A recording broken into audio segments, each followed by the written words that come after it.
Le thème commun, c'est deux livres, c'est l'enfance. Pourtant, deux livres qui sont vraiment aux antipodes, non? Non, mais il y a une même fraîcheur dans les deux, c'est ça qui est important.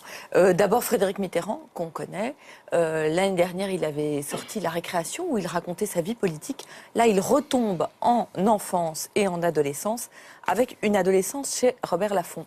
Et alors, cette enfance et cette adolescence sont caractérisées par un drame cornélien. Le petit Frédéric, il est tiraillé entre, d'un côté, son admiration pour le général de Gaulle, et de l'autre, son affection pour tonton François, évidemment, François Mitterrand, la star de la famille. Le frère de son père. Le frère de son père. Et même s'il connaît rien à la politique, petit garçon, il sent bien que, en plus, entre... Oui, il était absolument charmant. Là, entre c'était à De l'époque où Gaulle... il était acteur.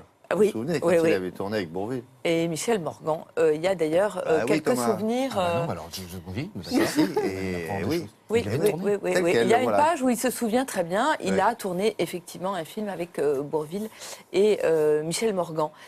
Il se rend compte qu'il y a un problème entre De Gaulle et Mitterrand, que ces deux-là ne s'aiment pas. Et alors, cette incarnation de ce drame cornélien, un jour, et les petits garçons, le 11 novembre, ils décident d'aller au défilé du 11 novembre pour voir de près le général de Gaulle. Alors, il explique que quand on est un petit garçon, c'est très facile de s'approcher du carré des invités, parce qu'à chaque fois qu'on lui demande qu'est-ce qu'il fait là, il dit « je suis avec la dame » et il suit n'importe quelle dame. Donc, il arrive vraiment au premier rang et le général de Gaulle est en train de serrer la main de tout le monde. Et là, panique de ce petit garçon qui dit « on va me demander comment je m'appelle et là, la foudre va tomber sur moi, tout ça va rejaillir sur tonton Oui, mais il est François malin, qui quoi. va être déporté. Il est d'abord très intelligent. Déjà, à Oui. cet âge-là, il a compris que s'il disait Mitterrand, Oui.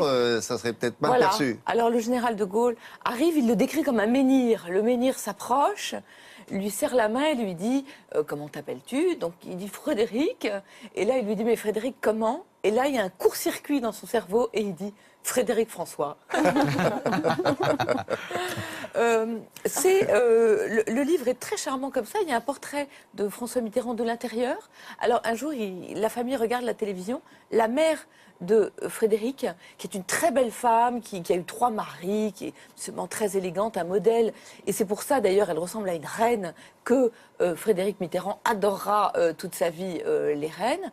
Et devant un film, elle voit Daniel Delorme.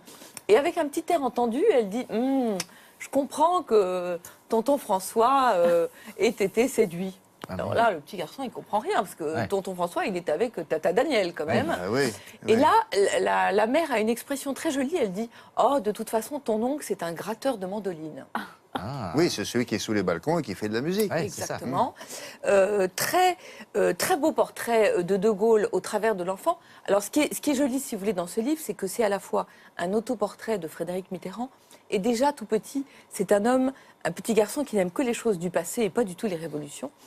Et en même temps, c'est le portrait d'une époque, c'est celle des années 60, évidemment, où vraiment la politique était dans la vie des gens.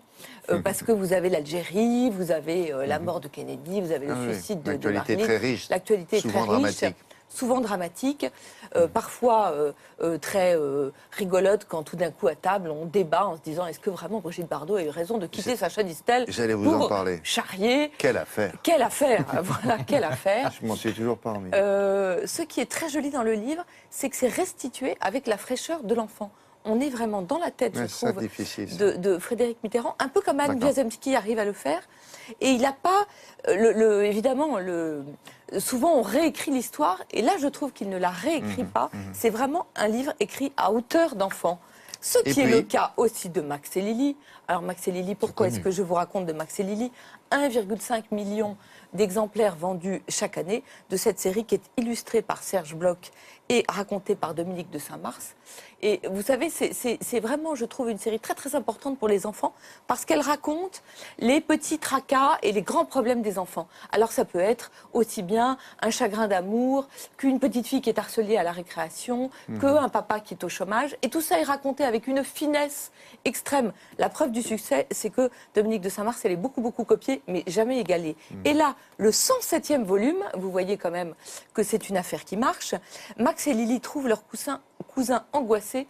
Et je trouve que l'histoire est vraiment très très bien, très réussie, parce que Max et Lily, ils ont connu un cousin qu'ils adoraient, avec qui ils allaient à la piscine faire du jogging et tout. Et là, ils ne le reconnaissent pas, parce que leur cousin n'a plus envie de rien faire, prend mal tout ce qu'on lui raconte, et ils ne savent pas comment faire, ces deux petits enfants, et d'ailleurs les parents non plus. Et ce qu'elle raconte, Dominique de Saint-Mars, c'est que quand vous avez un ado qui va pas bien dans une famille, c'est toute la famille qui va Bien pas sûr, bien, qui est touchée. Oui. qui est touchée, et que finalement les gens ils sont très démunis. Là, je trouve qu'elle donne les mots pour justement en parler aux enfants, comprendre la situation. C'est une détresse qui est très importante pour elle. Un petit mot, Olivia. Vendredi dernier, vous nous avez parlé d'un livre que vous avez tellement aimé, et avec la force de conviction qui est la vôtre. Ce livre est un succès. Voulez-vous, s'il vous plaît, rappeler le titre? La bibliothèque des cœurs cabossés chez De Noël. Chez De Noël, voilà. C'est à mon avis un grand roman populaire qui fait du bien, comme on dit aujourd'hui. Ça cartonne. À suivre. Merci. À suivre. Ah bah oui, merci à vous, bah bien oui, sûr. merci. On s'était donné rendez-vous dans 3 semaines maintenant. Oui, un mois pour savoir ce que notre conviction, la vôtre surtout, pouvait faire pour la littérature. On verra bien. On termine avec l'actualité et Sophie est là. Donc, je vous laisse. Oui, hein, la météo d'abord, bien sûr.